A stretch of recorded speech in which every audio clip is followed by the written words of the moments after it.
Bonjour, Nabino sur Zolandanga, Stéphanie Larose, Nala Rocho. Bienvenue encore dans la Rocho. Lelo na ara kolak sabino ndengini ninga na tiaka ba fossile nanga buzumu na una misboe. Nabi ke binyo so ko sepela na ngope binyo so rotuna kinga ke la rose la kisabiso ndengini so la ka fossile na yo. Comme nabi sa kabino les filles fossile zelo ko mon côté akolata kango chaque jour. Zelo ko mon côté akolata ngobi ke ozo bi mozo ke ne fête ozo ke ne passe mon ko boya bien. Olingi obima kitoko okozo fossile na yo nde otie. Fossile te ko zo ke ne musala ozo la tango ernyo so ko bebi sa ba na yomoko ko sala bien te luka ke o garder ba cils na yomoko ezala toujours bezo ke no cheka mascara na yo esili nga ka ba fossile o ya moko boko mo ndela la kisibi no ba fossile o moko na lati boye nde o nga na linga ka soki na uti musala bi na uti place moko na bimaki donc na kozonga na kosala ni na kolongola ngo pour za na pusa ko sokola longi na ngai ke soko tali ba fossile wana misusu o babaka o bataka bisu ya moko soki longi sala ka salite pe soki e wumeli e comme ka pe salite c'est ça qui alinga kayangote. Donc merci Nathan Obozu ya kotala ngai wana tolanda. Eloko le boso naza nango pour ezali fossile nanga o na kosalela yango bozo monango eza kitoko naturel boye yango na kosala. Après naza na posa ya mascara na ngai mascara na zo ezali Great Lash yango na zo salela.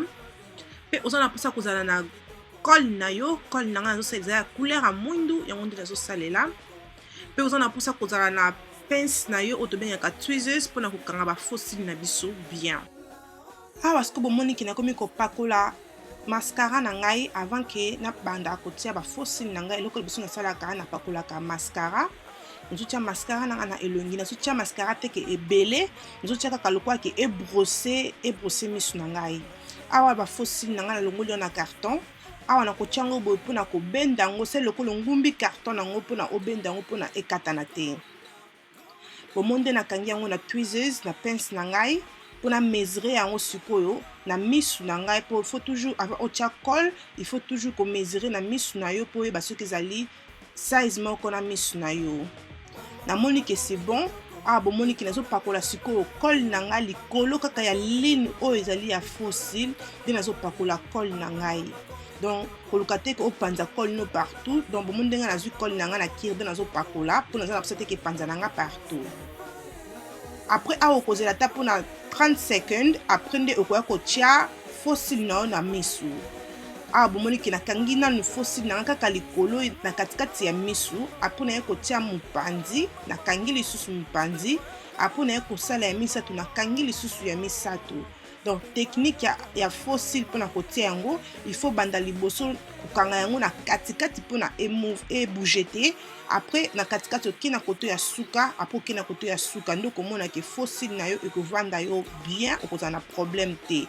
Awa bozo mona ke nazo bongisa ke fossile nanga eza nazala à l'aise na misu nazo luka ke nazo kanga yango pour na serrer vraiment na ba cils nanga moko pour nazala à l'aise. Pour ceux qui fossile vandi bien te okozala à l'aise te. Awa nazo misapi na ngai bozo mona nazo fina fossile nanga na ba cils nanga esangana esika moko na komi kobongisa. Zwata na yo soki ezali mbala no liboso zwata na yo bomonde nazo bongisa. Nazo linga nazala cirque col ekotinga na misu te nazala cirque nazali à l'aise. Botala ndenge bimi. Merci.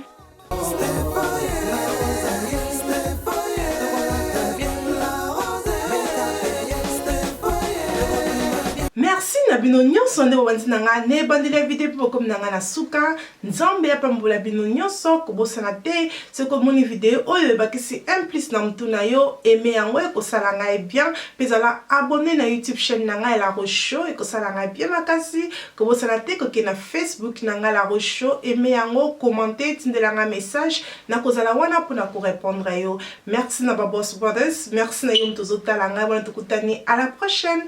Tina te et comme Tina. Bye.